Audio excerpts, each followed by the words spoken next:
Gearbore presents the top 5 best snowblowers for digging yourself out. Let's get started with the list. Starting off our list at number 1, Ariens Professional 32 Hydro Rapid Track. The Professional 32 Hydro Rapid Track sits near the top of Ariens' commercial product line. It is designed for very heavy residential or commercial use, and that's evident just by looking at it. The grips are connected to the frame with large, box-section steel tubing that does not flex at all. The skid shoes are faced with half-inch steel, which will hold up to a lot of use before they need replacing. And, with a big 420cc engine and 32-inch clearing width, the machine can clear 91 tons of snow per hour, so Ariens claims. The Rapid Track features 3 positions, adjusted by pulling a single lever beneath the right-hand grip. The first position lifts the back of the track up so the machine rides on the 2 large drive wheels, making it very nimble so it behaves like a wheeled machine. At number 2, Greenworks Pro.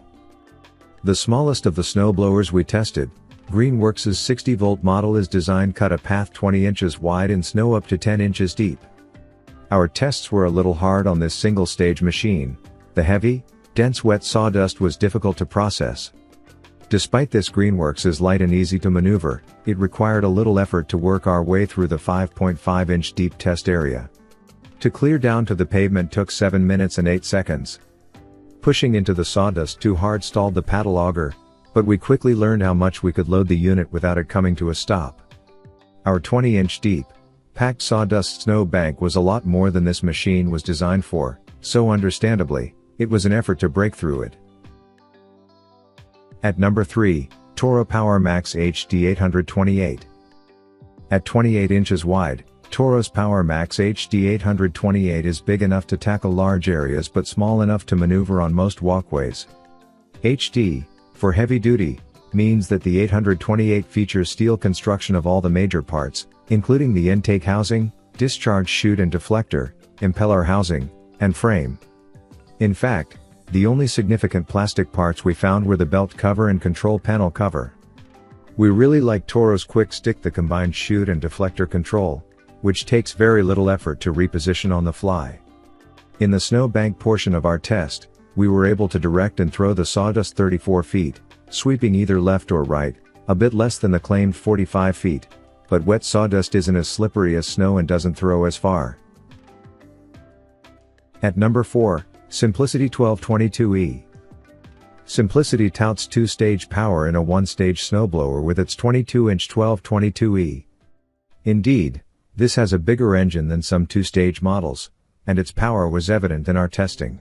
When eased into the wet sawdust, the load on the engine increased, and it responded with a satisfying rush of throttle as it tried to keep up. It took 4 minutes and 20 seconds to clear our test area, and it was able to throw the sawdust 27 feet. In the snowbank test, we did have to put some effort in to work the 1222E into the packed sawdust, but the machine churned through and ejected it forcefully. At number 5, Craftsman SB650. Normally, the auger pushes snow to the center, which is swept toward the intake housing and the impeller by the snow behind it. The SB650's third stage is a front-facing auger in the center and acts like a screw, pulling snow back into the impeller faster.